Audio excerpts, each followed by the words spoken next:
selfie নে কেমন দেওয়া যায় ক মাশাআল্লাহ মাশাআল্লাহ বুঝছো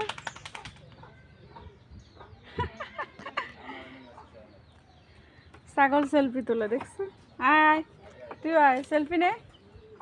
দেখছিস নি দুই ভাই ছাড়া আর কেউ আছে নাকি টাটা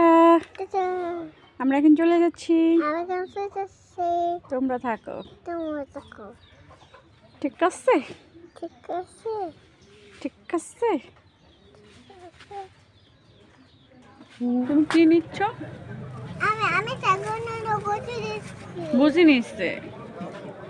কি নিচ্ছ ছাগলের জন্য বসে নিচ্ছ ঠিক আছে